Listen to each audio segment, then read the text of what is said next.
ആകാശവാണി. നമസ്കാരം. വാർത്തകൾ വായിക്കുന്നത് സോഫിയ ഡാനിയൽ.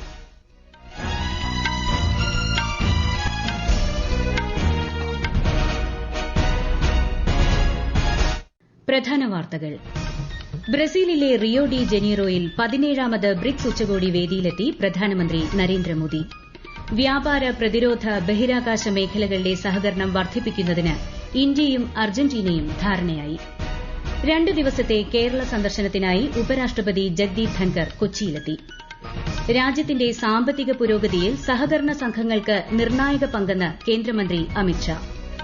ഡിഫൻസ് അക്കൌണ്ട്സ് ഡിപ്പാർട്ട്മെന്റിന്റെ കൺട്രോളേഴ്സ് കോൺഫറൻസ് രാജ്യരക്ഷാമന്ത്രി രാജ്നാഥ് സിംഗ് നാളെ ന്യൂഡൽഹിയിൽ ഉദ്ഘാടനം ചെയ്യും. വാർത്തകൾ വിശദമായി. ബ്രസീലിലെ റിയോ ഡി ജനീറോയിൽ 17ാമത് ബ്രിക്സ് ഉച്ചകോടി വേദിയിലെത്തി പ്രധാനമന്ത്രി നരേന്ദ്രമോദി. ബ്രസീൽ പ്രസിഡന്റ് അദ്ദേഹത്തെ സ്വീകരിച്ചു. ആഗോള ഭരണപരിഷ്കാരങ്ങൾ, കാലാവസ്ഥാ വ്യതിയാന വെല്ലുവിളികൾ, നിർമ്മിത ബുദ്ധി തുടങ്ങിയ വിഷയങ്ങൾ ഉച്ചകോടി ചർച്ച ചെയ്യും. ഉച്ചകോടിക്കിടെ പ്രധാനമന്ത്രി വിവിധ രാഷ്ട്ര നേതാക്കളുമായി ഉഭയകക്ഷി ചർച്ചകൾ നടത്തും. 2 ദിവസത്തെ ഉച്ചകോടിക്ക് ശേഷം പ്രധാനമന്ത്രി ബ്രസീലിയ സന്ദർശിക്കും. 6 പതിറ്റാണ്ടുകൾക്കു ശേഷം ഒരു ഇന്ത്യൻ പ്രധാനമന്ത്രി ബ്രസീലിയയിൽ നടത്തുന്ന സന്ദർശനമാണിത്. വ്യാപാരം, പ്രതിരോധം, ബഹിരാകാശം, ആരോഗ്യം, ഔഷധ നിർമ്മാണം തുടങ്ങിയ മേഖലകളിലെ സഹകരണം വർദ്ധിപ്പിക്കുന്നതിന് ഇന്ത്യയും അർജന്റീനയും ധാരണയായി. ബഹുരാഷ്ട്ര സന്ദർശനത്തിന്റെ ഭാഗമായി പ്രധാനമന്ത്രി നരേന്ദ്രമോദി അർജന്റീന പ്രധാനമന്ത്രിയുമായി നടത്തിയ കൂടിക്കാഴ്ചയിലാണ് ഇത് സംബന്ധിച്ച തീരുമാനം. ഇന്ത്യ മെർകോസർ മുൻഗണനാ വ്യാപാര കരാർ വികസിപ്പിക്കുന്നതിൽ അർജന്റീനയുടെ പിന്തുണ ശ്രീ നരേന്ദ്രമോദി അഭ്യർത്ഥിച്ചു. താങ്ങാനാവുന്ന വിലയിൽ ഗുണമേന്മയുള്ള മരുന്നുകളുമായി ബന്ധപ്പെട്ട് ഇന്ത്യൻ ഫാർമ കമ്പനികൾക്കുള്ള നിയന്ത്രണങ്ങൾ ലഘൂകരിക്കണമെന്ന ആവശ്യവും ഇന്ത്യ മുന്നോട്ടുവച്ചു. 2 ദിവസത്തെ സന്ദർശനത്തിനായി ഉപരാഷ്ട്രപതി ജഗ്ദീപ് ധൻകർ കേരളത്തിലെത്തി. കൊച്ചി അന്താരാഷ്ട്ര വിമാനത്താവളത്തിൽ ഗവർണർ രാജേന്ദ്ര വിശ്വനാഥ് ആർലേക്കർ, മന്ത്രി പി രാജീവ്, ഹാരിസ് ബീരാൻ എംപി തുടങ്ങിയവർ ചേർന്ന് ഉപരാഷ്ട്രപതിയെ സ്വീകരിച്ചു.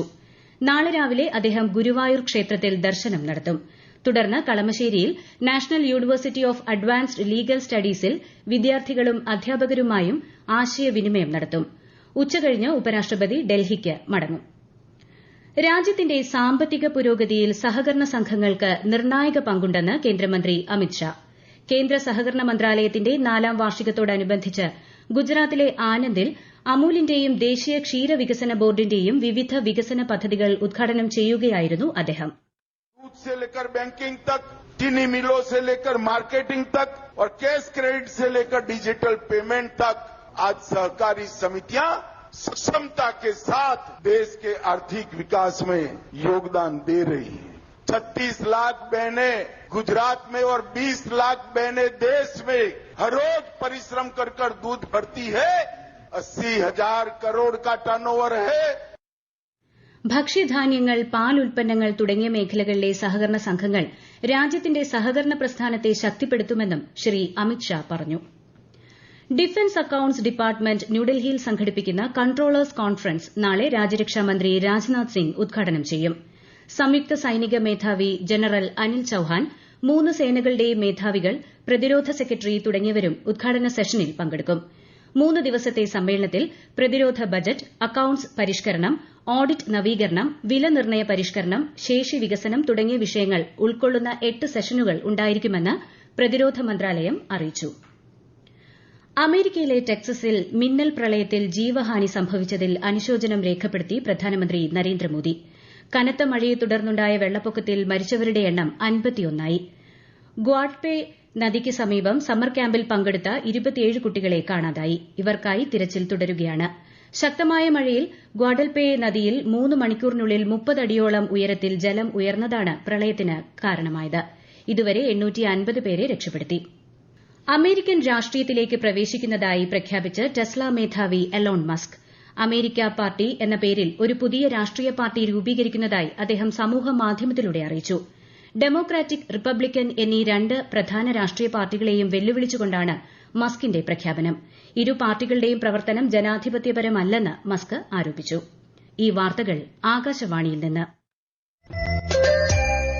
ആകാശവാണി വാർത്തകളും വാർത്താധിഷ്ഠിത പരിപാടികളും All India Radio News Thiruvananthapuram YouTube ചാനലിലും @All India Radio News Thiruvananthapuram Facebook പേജിലും AR News_ തിരുവനന്തപുരം ഇൻസ്റ്റഗ്രാം അക്കൌണ്ടിലും @AR News_TVM X ഹാൻഡിലും ലഭ്യമാണ്. ബർമിംഗ്ഹാം ക്രിക്കറ്റ് ടെസ്റ്റിൽ ഇന്ത്യയ്ക്കെതിരെ ഇംഗ്ലണ്ടിന്റെ രണ്ടാം ഇന്നിംഗ്സ് ബാറ്റിംഗ് പുരോഗമിക്കുന്നു. 608 റൺ എന്ന കൂറ്റൻ വിജയലക്ഷ്യമാണ് ഇംഗ്ലണ്ടിന് മുന്നിലുള്ളത്.